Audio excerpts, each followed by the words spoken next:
This podcast was created on the lands of the Wurundjeri peoples of the Kulin Nation. We pay our respects to their elders past and present and acknowledge their continued custodianship of these lands and waters.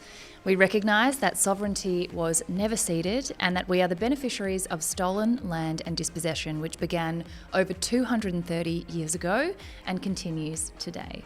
Welcome to the very first episode of Make It shEqual. I'm your host, Sarah Davidson, a lawyer turned funtrepreneur, co-founder of Matchamaiden, author, TV presenter, and you may recognise my voice from my own show, Seize the Yay, an investigation into how some of the world's most inspiring people find their yay. This is a podcast empowering advertising to get equal, and it is brought to you by shEqual. Over the course of these 5 episodes, we will be speaking with industry leaders and experts, exploring what Australian consumers actually want to see, what it looks like to go beyond the diversity tick to show depth of character and point of view, and hearing about the brands who are doing it well. I'm joined by Rebecca Morgan, Senior Project Coordinator for shEqual and Gender Equality Specialist. Bex, it is so lovely to have you here. Welcome to the show. Thanks. It's great to be here. So to kick us off, can you just explain to us what is shEqual? Absolutely. So shEqual is a project led by Women's Health Victoria, which is a feminist and statewide not-for-profit. We launched shEqual in 2020 with the goal of working with the advertising industry to achieve a culture of gender equality in advertising. So advertising is not only inspired by culture, but it also contributes to it and shapes it too. This is why it's important to acknowledge and understand the power advertising has when it comes to influencing gender roles, attitudes and portrayals across society. Importantly, how can we change them for the better? It really is such an impactful form of marketing, and it's wonderful to know there are people like you guys at shEqual who are really dedicated to change. But what does that positive change translate to? What does it mean, and what are the changes you would actually like to see? So we really want to see authentic, genuine, realistic and equal representations of people in ads. That's every person, regardless of their gender, ethnicity, skin colour, sexual orientation or body shape, equally valued and celebrated. shEqual aims to bring everyone in the industry, so brand owners, marketers, creatives, media buyers, trade press and more, together to collaborate on research and resources. We really want to work towards gender equality within the sector together as a collective. I think that is one of those areas where a collaborative approach really is important, and it does take a village to make positive change. And now how exciting to have Make It shEqual coming out to the community. How did Make It shEqual actually come to be? Yeah, well, the shEqual team worked with Kantar. They're a world-leading data, insights and consultancy company. We worked together to identify examples of authentic, genuine and realistic advertising with a strong commercial impact. We thought a podcast was a perfect way to share the research on how progressive advertising not only leads to commercial success, but also contributes to gender equality. Absolutely. And I'm so excited for the podcast that we have in store for all of you listening. We have 5 incredible episodes ahead, but thank you so much, Bex, for helping us kick off. Thank you. I love it when brands defy the norm with their marketing campaigns. I love seeing a real mix of body shapes, of skin colours, of genders, of even social classes. I think I'm sick of seeing the really polished, perfect people. To provide some further background and discuss the research findings that inspired the Make It shEqual podcast, we're now calling Irene Joshy, Regional Creative Head of Kantar Insights. Irene, welcome to the show. It is so lovely to have you here with us today. Thank you, Sarah. I'm really happy to be here. So can you talk a little bit more around why this research was done and why it's important for the Australian advertising sector? So I'm sure you're familiar with the Unstereotype Alliance, Women's Health Victoria, shEqual.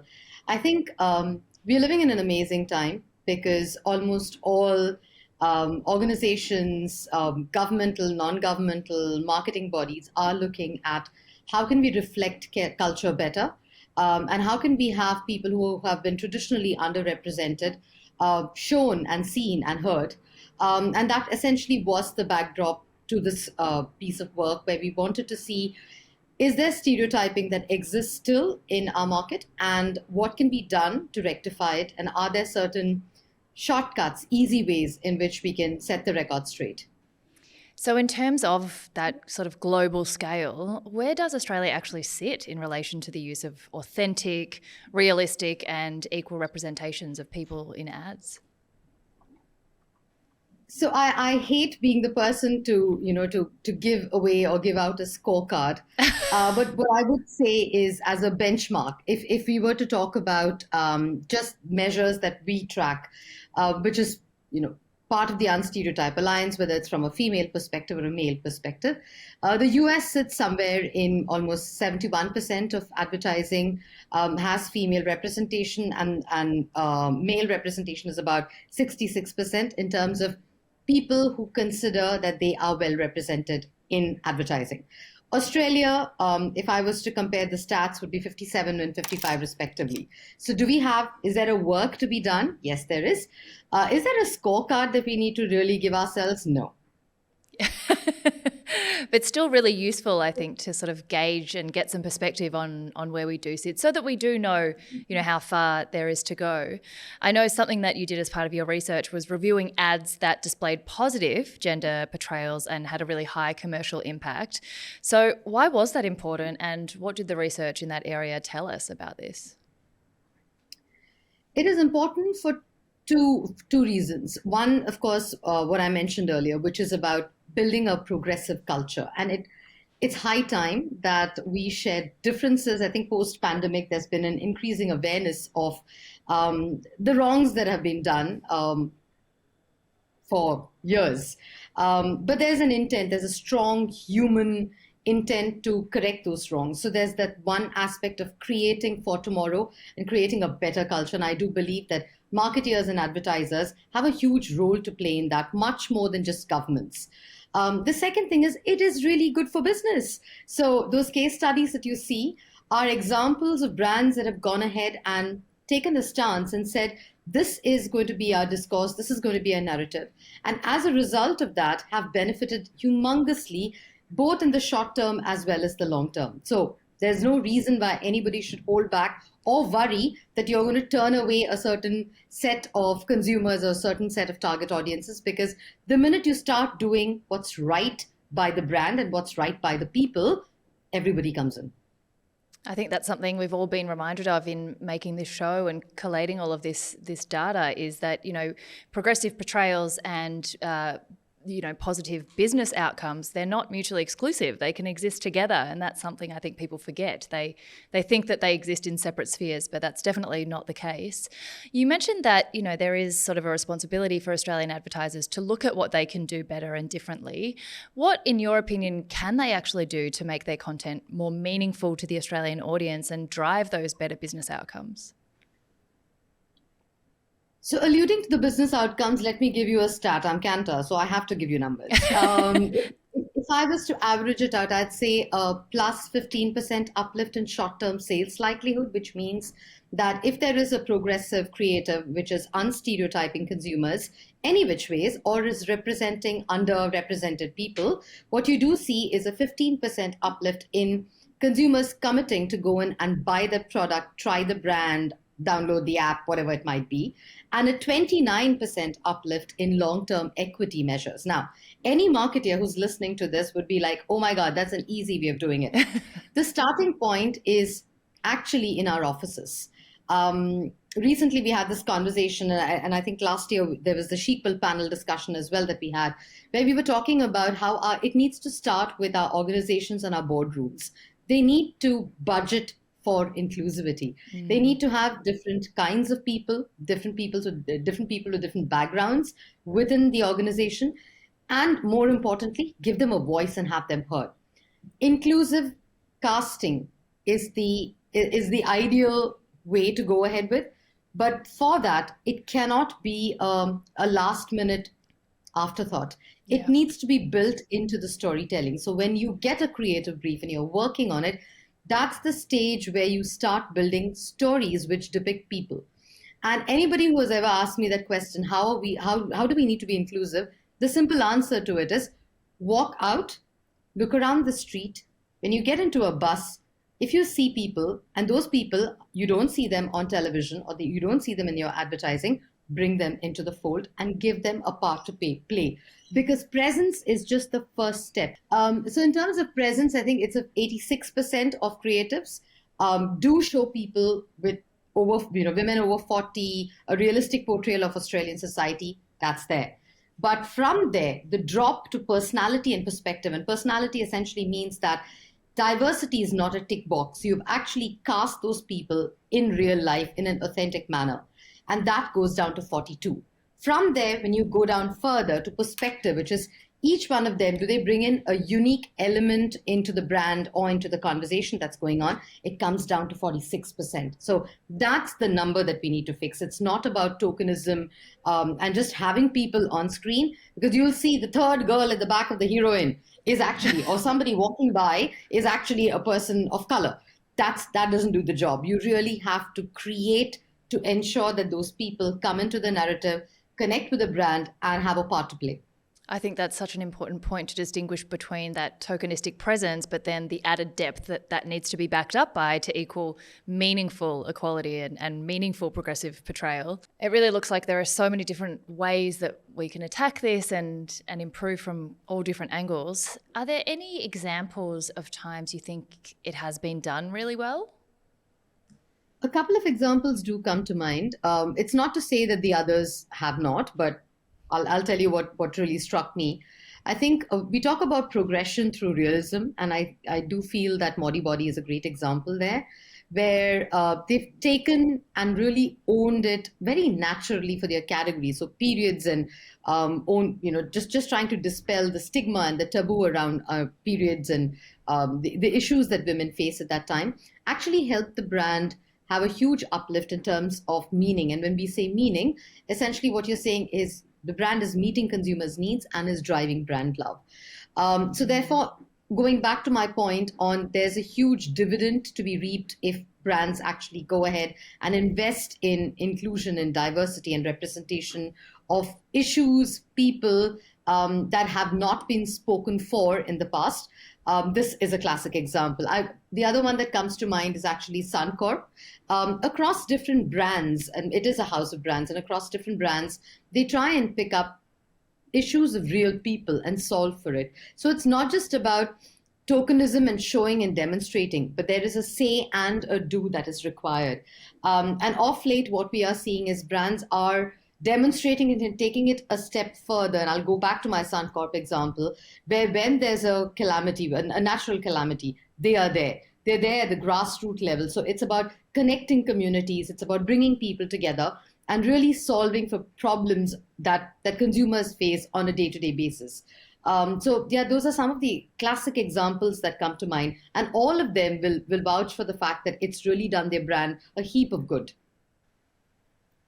Yeah, I think it's you can't underestimate the value of real everyday Australians being able to see themselves and see themselves reflected in sort of the issues and the problems or things that they face every day. I think that's incredibly powerful and obviously shows in the business results as well. And more importantly, Sarah, brands creating to solve for those issues. It's very easy to create a 30-seconder with different people and have conversations, but actually doing something on the ground to make a difference, what I call the brand welfare state. And I guess even this year from the Cannes Lion, which is the 70th Cannes Lions, what we did see as a common theme was the fact that brands are stepping in and enabling people to find ways around problems. And that is a huge service for humanity. It's a huge progress in terms of what a marketer can do. And sky is truly the limit. Which sounds like we're moving in an incredibly positive direction. What do you think the future of advertising then will look like? And are you hopeful that Australia is headed in the right direction? Yes, I think that's what keeps me going. I wake up every morning knowing very well that one, in our country, the First thing is we are amazing storytellers. At a time when, during the pandemic, when globally there was a dip across all markets in the use of humor, Australia is a market, the only market in the world that actually held on to its funny bone. A 33% global average versus a 40% in Australia. Australian advertising is known for that, is known for storytelling, is known for humor, is known to not take itself too seriously. And I do feel that, therefore, the future is promising. It's not that we are not doing what's right by inclusion and diversity because we don't want to. It's just that there are so many priorities. They're selling the brand. There is the inflationary economy at this point in time. So you're communicating value, and you're communicating brand equity, and you're communicating a great message. And in a 30-second on TV or a 6 or a 15 on digital, it's very difficult to pack everything together. So I do believe that the omission is not a conscious one, it's an unconscious one. And I think the work that Women's Health Victoria is doing, or shEqual as an organization is doing, is pushing us in the right direction. The conversations we are having with our clients also starts there, which is all around, how can we be a lot more inclusive? Is there anything that's going wrong in this creative? Does it offend anybody? And it's not so much about ticking those boxes or getting us to check your homework. It's more about saying we come in with a different perspective. We test 3 ads a day across. So, which means that we have a database of about 250,000 creatives. There's enough and more learnings resident in the organization to be able to look at that. We are great partners with the Unstereotype Alliance. So we come in with that perspective, and we're trained to look for these kind of differences. As a result, I do believe that co-creating with marketeers and advertisers ensures that we're not just creating for inclusion and diversity, we are creating to make brands grow. We are creating so that people who sit and watch a 30-second don't watch it saying it's a profiteering campaign. Look at it and say, that made me chuckle at the end of a day that was really difficult. And if that gets done, then my job is done.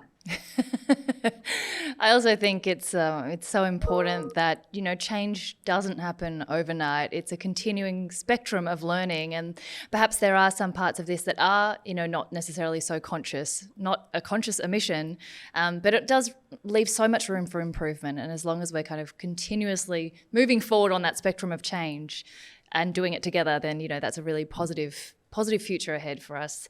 Irene, thank you so much for sharing. You are a wealth of knowledge, and we really appreciate your time. Thank you, Sarah. It's truly been a pleasure. The Make It shEqual podcast is brought to you by Women's Health Victoria and proudly funded by the Victorian Government. We would love for you to get involved in our shEqual program, an initiative empowering the advertising industry to take action in better shaping how people are represented in the stories they tell and we all consume. Head to shequal.com.au, that's shequal.com.au, for more information, practical resources and training opportunities. Now, back to the episode. Here to talk to us a bit more about gender stereotypes is Respect Victoria CEO, Emily McGuire. Emily, welcome to the show. Thanks so much for having me. Thank you so much for joining us. We're very lucky to have you here today. Can you explain to us, why are gender stereotypes like those we commonly see in ads so harmful? One of the main reasons for me as the CEO of an organisation that's focused on preventing violence against women is that gender stereotyping and gender stereotypes themselves actually create a culture where violence against women can thrive. So for that reason, they're really problematic. More than that though, if your advertising and your media and your marketing and your communications relies on gender stereotyping, what you're doing is creating a culture where people are put into little boxes and they are told what jobs they can do, what clothes they can wear, what toys they can play with, what products they can consume. And as we all know, I think, any time that you're put into a box and told rigidly that that's how you must behave, we all want to push back against that. We all want to challenge that. It doesn't let us be our full and true selves. It can be so reductive when those kind of stereotypes are being pushed out through the advertising that we're seeing. So what do we want to see in ads instead of those kind of stereotypes, and why?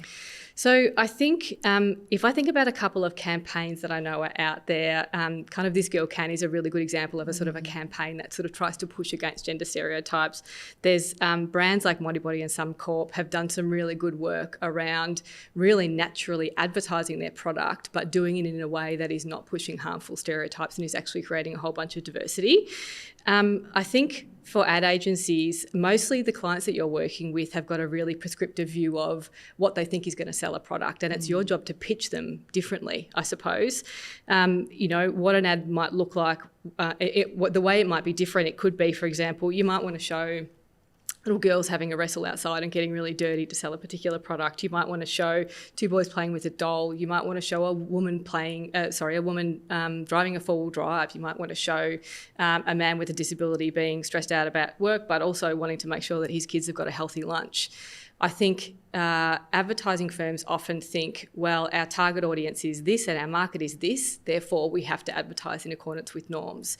And I think what Work Like shEqual is doing is really saying, not only are you going to be a better consumer and a better organisation if you can push and challenge those gender stereotypes and create more diverse representations of what the Australian community looks like and thinks and feels, you also have got the potential to broaden your product base. Yeah, absolutely. And it's so interesting how you said sometimes it's not even a conscious choice to do things. People are just in the habit of applying a status quo and not realising even that they're kind of pushing stereotypes out further until they really stop and think about it. I think in the case of women in particular, women are really largely invisible in a lot of advertising still at the moment, and women of colour, women with a disability, Aboriginal women, women on low incomes, trans women, and women of all kinds of diverse sexualities and gender identities. Can you tell us why it's so important to portray all women, including trans women, in advertising today? There's a basic thing, I think, that is a kind of an overused term, but a really relevant one here. That is, you can't be it if you can't see it. You cannot imagine yourself being in a particular role or holding a particular job or playing with a particular toy or doing something in your life if it's not shown around you. Of course, advertising is not the only thing that we all consume. It's not the only type of media or visual representation, but it's ubiquitous. It's everywhere. And we often don't know that we are being advertised to, and therefore it's got such a huge power to actually really not even challenge what is normal, because gender stereotypes actually aren't normal. Or not having women of diverse colours and backgrounds and sexual orientations represented in media and advertising isn't normal. What we want to do is make sure that advertising and any other sort of visual representation is really reflecting the diversity of the Australian community as it is today. We want everyone to be able to see themselves and see what's possible for them. Absolutely. I don't think you can ever overestimate the importance of visibility for anyone really in society, but particularly for women and on this topic. But I think sometimes in the industry, there are still people who push back or who question why visibility is needed for women in particular areas. And I've heard you speak about this before. So can you elaborate a little bit more on that? I think visibility for women is really important because we want to make sure we've got the diversity of women represented doing the diverse range of things that women do, whether that is four-wheel drive or looking after children or being CEOs or being gardeners. And the other piece is, though, that diversity and gender equality is not just about women, it's about men too. And one of the powerful things that advertising can do to undo the gender stereotypes that are really baked in, not only to advertising, but to the way in which we all live our lives, is show men doing things that are sort of traditionally feminine. So when, that example I was giving earlier of have a dad who's, wheeling around the kitchen with a disability, half panicked about what he's got to do because he's on his lunch break, but he's also trying to make his kids some food because, he's the primary carer. You don't see that because men aren't the ones who go to the supermarket most of the time. And so actually what you're doing is not only portraying gender equality and men's role as carers, but you're also saying to them, it's your job to go to the supermarket because the person who goes to the supermarket is usually the one making the lunch. And so that's when you bring the kind of advertising target audience in. I think that piece around the reality that advertising has got, the potential that advertising has got to really shift our attitudes. The primary purpose of advertising is to change attitudes, not around gender and not around violence against women, but around that particular product. And why can't you also try and be more progressive and more inclusive and try and create a world where gender stereotypes are not pushed through your products and through your advertising, which will also help to create a world where gender inequality doesn't exist and nor does violence against women. I think it's so valuable that you point out that any kind of redressing of gender inequality can't only deal with one gender. And I think sometimes we do get very bogged down in, well, how do we reshape or recast women and their roles without even thinking about how males are being portrayed at the same time? It's kind of two sides of a coin that have to work in harmony. So that's an incredibly valuable point to make. What else from your, you have so much experience in this area and we're so lucky to have you here. While you're here, what else do you think that people can do in the industry to sort of, redress those imbalances? Look, I think one of the ways in which we talk about gender is that it's a lens that you have. You can either have a good one or you can have a bad one. And we are all swimming in this soup of gender inequality and gender stereotypes, and it's hard to see the water you're swimming in sometimes. So the first thing that anyone can do, including those who work in the advertising agency, is to sort of put on their gender lens and make sure that they're seeing and calling out where products are reinforcing gender stereotypes or using gender stereotypes to sell a particular product. And I think being really creative in your pitching, most of the, if you're working in an ad agency, most of the clients that you're working with are not going to have breaking down gender stereotypes as their primary purpose for engaging you, but you can weave, there's really good quality data, there's fabulous resources on the shEqual website that you can actually use to help you do that process from every stage of the pitching and to bring both awareness to it as well as a sort of a different solution that really opens up a different market audience and starts to create a culture where gender stereotypes don't exist. I think that's also another really good reminder that, it's not either or. You can have your primary objective in an ad and also have another objective at the same time. It's not this linear sort of single focused activity. So you've given us so much to think about, Emily. Thank you so much for joining us today. My pleasure. Thanks for having me. As a 63-year-old lesbian, I feel like I don't see myself on ads that much. Although I must say, in recent times, when a car ad or health insurance ad is pictured a same-sex couple, even if they are usually under 30 and gorgeous looking, my heart does a little leap. I know I feel much more positive towards those brands that are working towards diversity of representation. Our next guest grew up in a small country town playing football for their local club, and by 13 they had to give up the sport they loved when it moved from co-ed to boys only. Now an AFLW star and household name, this guest is here to speak about their sporting career thus far, LGBTQIA plus representation in advertising and the media, as well as being a champion for change. I'm so excited for this chat with Australian creative and footballer Darcy Vescio. Darcy, welcome to the show. Hi Sarah, thank you for having me. Thank you so much for joining us. We're so thrilled to have you. Can you start by telling us a little bit about how you fell in love with the sport? Of course, that is AFL, the greatest sport on earth, and how you got to where you are today. Yeah, well, I suppose footy, growing up in a country town outside of Wangaratta, footy was a big part of growing up. I feel like naturally in country towns it's, football, netball clubs are usually the heartbeat of the town. But I've got two brothers in the middle, so I've got an older brother and younger brother. And as soon as my older brother Zeb started playing Auskick, I'm very competitive, but I was probably even more so competitive back then with my brothers. And I thought, right, I want to be playing football as well as soon as I can. So as soon as I hit 5 years old, I was like, right, I'm going to Auskick.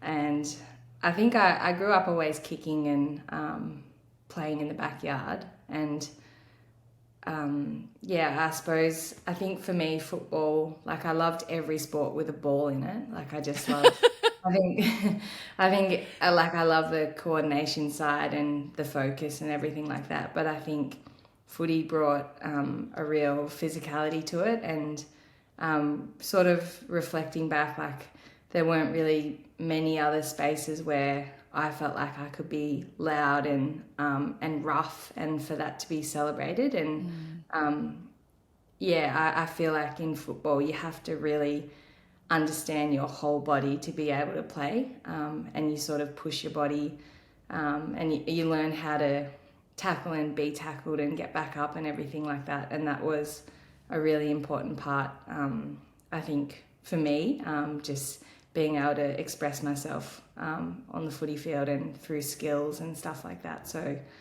that's sort of why I love footy. And I also just love the size of the team. Like there's not many other sports where you've got 17 or like in AFLW 15 other people out on the field with you and you're all trying to do the same thing. So I really love that aspect of it, that there's just so many people there.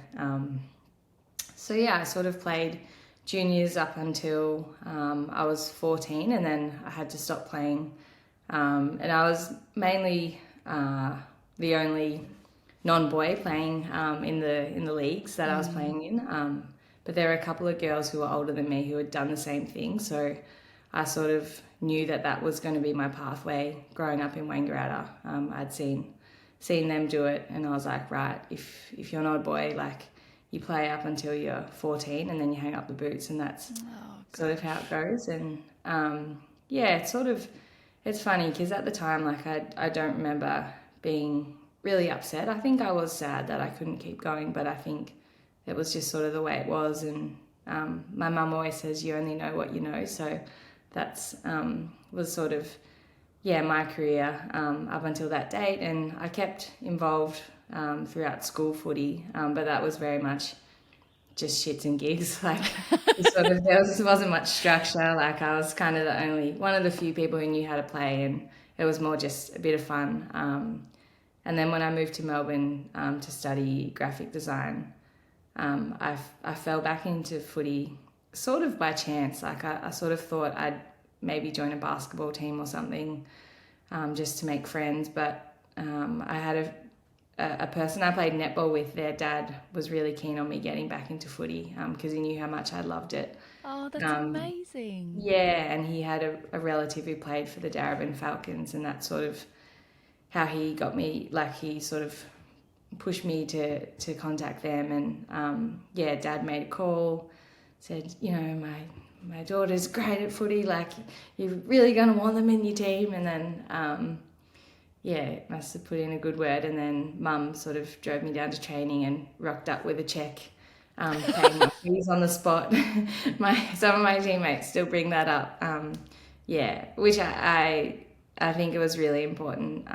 Just Mum and Dad just wanted to remove those barriers, and they knew how much I love footy. So I would have been a struggling uni student, probably couldn't have paid fees. So that was really nice. And when I got to Darebin, that was like nothing I'd ever seen before. Like I couldn't believe that there were women and gender diverse people playing football in Melbourne at a really high level. I just had no idea that was a thing. So I still remember the first night I walked down and saw people kicking and marking, and I just thought, what is this place? Like I genuinely I've entered Narnia. Seriously, I was like, I thought I was the only one. It's so interesting that you would think that you having to give up footy would be an enormous challenge and a really sad moment in your life. But the fact that it almost wasn't is so telling that you kind of were like, well, this is just how it is. And it just reminds me how much visibility and being able to see yourself in a future career or a future position, it plays such a role, because it means you didn't even think it was an option that you could continue playing, and yet here you are as like a famous AFLW player. And it kind of, so we've spoken to Emily McGuire, who's the CEO of Respect Victoria, around that idea of lack of representation, lack of visibility and harmful stereotyping, not just of women, but as you've mentioned, in particular gender diverse people who are really largely invisible in advertising, let alone kind of in real life positions in football teams and things like that. So as you sort of take us through the next chapter into actually playing professionally, can you weave in a bit about your experience growing up without that representation of firstly females, but then as another level, gender diverse athletes in the AFL, but also, just around you in society? Because I think that's obviously something that made you think you didn't have a future, but then you've been able to go on and have such an incredible future in the sport. Yeah, it is interesting to reflect on, because I feel like I was made aware that, my footy career did have a limit on it growing up. And I think so there was a girl who was a year older than me, then another girl who was 2 years older than me, Amber Westcombe and Emily Schultz. And I remember like I really loved watching them play, and I knew that they both had to stop, and that was just the pathway. And I think maybe if they had not have played, like maybe my career would have ended sooner, because I didn't sort of, I don't know, maybe that they provided a level of comfort for me as well. But I do think back as well. I think once I got to 13 or 14, I was probably looking at the AFL as well. And I think around that time, maybe it was later, but you sort of start to understand that you're not in the game. Like I think growing up, a lot of, like you speak to a lot of AFLW players, and they were sort of like, you know, for a while there, they thought maybe they could be the first girl to play in the AFL. You know, when you're young and playing with the boys, you're like, you know, and the size is the same, and you know, you're like, oh, I could do this. And then as you sort of hit puberty, you know, like things change, and there's a strength differential and everything like that, and you're like, oh, like that's not possible. And then I feel like you're learning so many other things as well at that time. But I do remember looking at the AFL, and I'm a St Kilda supporter.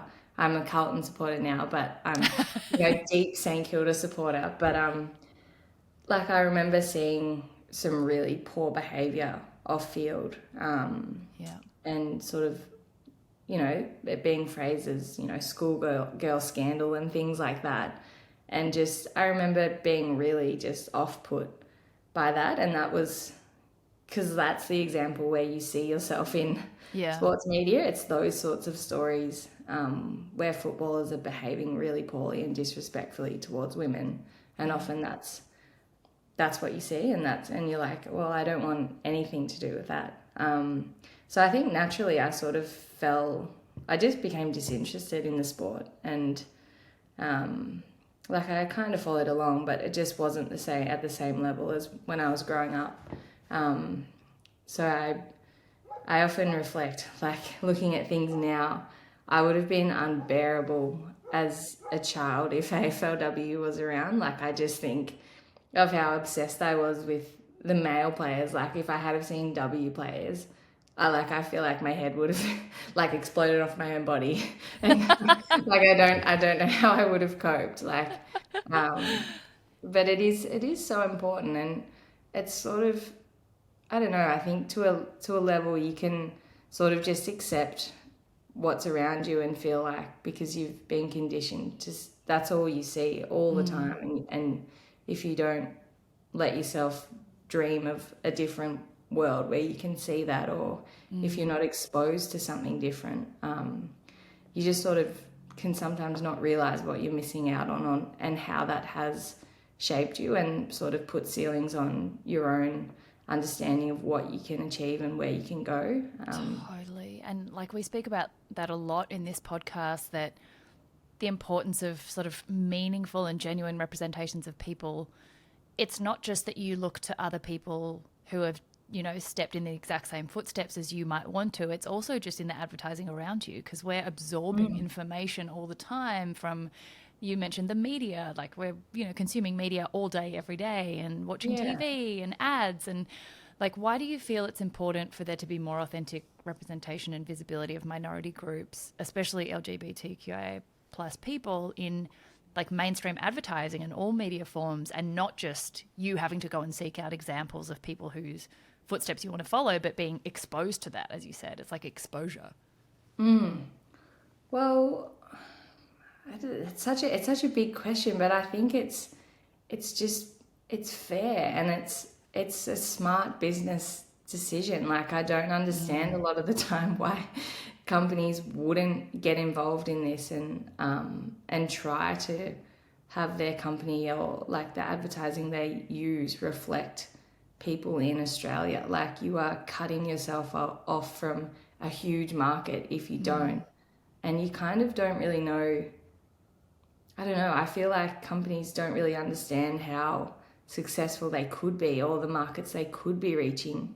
And like I feel like I'm speaking from a business sense, but you like, I don't know, I I think it's a strange thing, because I feel like when I read about like the smartest companies in the world, like they're all doing it really well in terms of diversity, and that's what brings them to the next level. And it means that people feel like they can belong in so many more spaces and places, and that's really important. Like it's one of, I don't even know if I can articulate well enough, like how when you don't see yourself, like you so desperately seek any example where you can find yourself. Yeah, absolutely. And Darcy, something else that you shared in sort of the earlier stages of your story was a friend's dad, I think you were saying, who was really keen to get you back into the sport. And I think that's also really telling, because I was, recalling a quote that you shared with Nike in 2022 on the idea that every inch we push, we just keep expanding the space a little bit more. And, I love that idea that change is really gradual. It doesn't have to happen overnight. And you said, I'm happy to be part of the group that pushes for that space. So as a graphic designer, an ad and brand ambassador, a well-known athlete, you've really continued to champion diversity and inclusion through your work and presence. But this podcast is also covering how change is never really up to just one person. Like, obviously you are doing an incredible amount, but there have been people along the way that have been a part of your journey, and then you will be a part of the group of people who are parts of other people's journey. So what do you see as some of the opportunities for brands and the broader advertising industry in sort of being part of pushing for more authentic portrayals in an allyship sense as well? Like, it's not just up to the individual athlete or the individual person with a dream to be an athlete. It's like the whole community around them. Yeah, it's a good question. I think sometimes I think almost brands and companies can see trying something different as risky. Yes. Whereas I see it as like it's an amazing thing to push into a new space and see what happens. Like I think people get really excited by seeing brands do something different and actually invite people in, and to not think that they have to tread really carefully and worry about upsetting different groups and that sort of thing. Like I really enjoy working with brands who are willing to be bolder. I don't see it as a risk. I see it, as more being on the right side of history and actually being like, nah, we're standing with this group of people because we know that that's the right thing to do, and we know that this is where the world is heading, and this is a better and safer place for everyone if we're part of that change. So I think whether it's small, like, it's funny, like ads can do like the tiniest thing, and if it's something to do with your minority group, or like if you've never seen it before, for someone else it might go straight past them. But if you're part of that group and you're used to always seeking those things out, and you're desperate to find yourself on an ad or something like that, like it like could not be more obvious, and like you get that warm feeling and you have that connection with that company as well, and you feel like they're for me, and that's who I want to be supporting. So it's such a big, it feels like a really big thing, but it can, as you said, it can be just small moments, inviting someone in, showing someone who doesn't normally get seen on different platforms and things like that. But it goes a really long way, and you just don't know who you might be impacting down the track, because they might not even realise that is a moment. Like I have moments now when I look back, I didn't think it was a big thing, or I was like, oh, John wants me to get back into footy, maybe I will, maybe I won't. And then you look back and you're like, that was a huge moment in my life, like pivotal. Yeah, you're like, what was I doing? I didn't see it at the time. But yeah, I just think of all those little things we can be doing that it means that it's a lighter load for everyone, and it's a more sustainable way to progress things forward. Because often I feel like when people are pushing for change, like you can feel like you're doing it on your own. So to have to see it in front of you as well, and to see the change, whether you're watching TV or social media or whatever. If you can see those little moments as well, that also can boost your spirits and keep you going.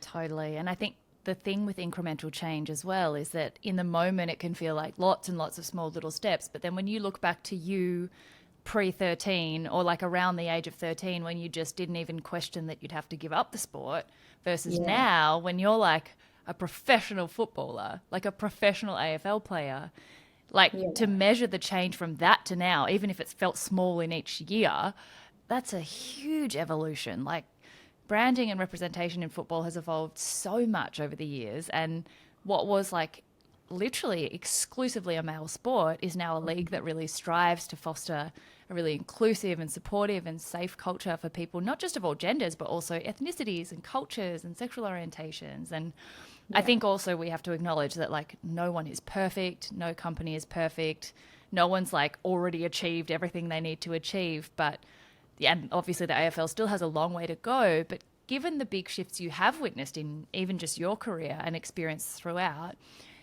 do you feel hopeful that as a society we're moving in the right direction? And is there any big hopes that you have for the future of advertising and inclusivity that you'd kind of love to see in your lifetime? I think generally I am a hopeful person. I think you sort of have to be. I think, I feel like you have to have the belief that things are getting better. And often when as you said, the incremental change, when you're in it, it can feel like a real grind all the time. But you have to be able to sort of zoom out for a second and like actually have a look around and see how things have changed, even if you feel like you're still fighting very similar fights. But I do feel like even my short time in AFLW, like it's the conversations are shifting and changing, and it feels like the same conversation, but it has shifted slightly. Like it's even the language we use is different. It's like the value is the same, but I don't know, the environment is slowly shifting. So that gives me a lot of hope in where we'll be in, like another 7 years' time. As for advertising and I guess the way that AFL does it, I don't know. I don't know what the future looks like, but I would love to see more of it. Like I feel like we don't see enough W advertising, and even if we look around at the World Cup at the moment, like I am loving, like there's Matildas everywhere. It's like I just see them everywhere I look, and that's what I want for AFLW and for other sports as well. I want them to see that if you make something a thing, it's a thing. Like I often I think it's not rocket science. It's like it's just like if you make it a thing, if you put it in front of people, it's good. Like people will like latch onto it. Like give them something to get excited about, and make it easy, make it accessible, build the hype. That's what I want to see. Amazing. I mean, I think that's like the phrase of the whole podcast. If you make something a thing, it's a thing, which is where the power of advertising lies. It is to like decide for the Australian population that something is a thing and roll with it, which I think is exactly kind of what we're trying to impress on the industry and the listeners and all the participants in the industry, that we can make this a thing if we all commit to it. Just you're right. It's not rocket science. Let's just make it a thing, and then it is. Let's be the Tillies everywhere. Let's do it. Let's be the Tillies. It's not too late.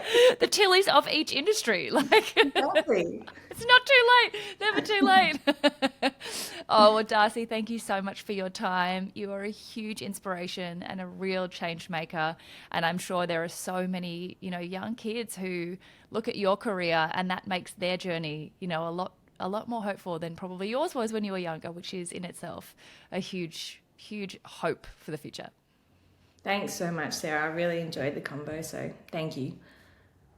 Well, that brings a jam-packed first episode of this podcast to a close. We all have so much to think about after just one episode, and I cannot wait for what lies ahead in the next 4. It's clear that we need to be aiming higher. Advertising should be inclusive, portraying all Australians, and as we heard today, you can't be what you can't see. That one really stuck to me, and I think it will be something I reflect on a lot in the coming weeks and hopefully years. It means and does more than you think. But on the spectrum of change, I think we are moving in the right direction. Don't just take it from me. You've heard it from yourself today and will continue to hear that advertising that connects with your audience in a way that truly resonates, businesses can expect their campaigns will see commercial success, including lasting brand loyalty with this kind of advertising. It's a win-win for all. I think it really stuck with me from this episode that inclusivity is, of course, not going to be the only or even the primary concern that businesses have, but that doesn't mean that it's mutually exclusive with good business outcomes to put inclusivity more at the forefront of their priorities and conversations. We have so much coming for you still in the coming episodes. I have so much excitement for the wonderful guests that we'll hear from and the topics that we'll cover. We'll be talking to industry leaders, creatives and directors. We'll be taking a look at some frameworks that ensure positive and progressive portrayals, hearing personal experiences of underrepresented and misrepresented groups. There is just so much to come. I am so looking forward to continuing our conversations. Thank you all so much for joining us for this first episode, and we will see you next time. If you enjoyed this episode, don't forget to share the show to help us spread the message of equal advertising, and of course, hit that subscribe button so you don't miss any episodes of Make It shEqual. One thing that annoys me as a mother is the way that mums are represented in ads. I feel like there's a huge trend for them to be like really flustered and like kind of mumsy, and I appreciate what the advertisers are trying to do, but I think it's like almost they're going too far and it's getting a bit cheesy. I'd love just to see a normal mum in an ad, to be honest.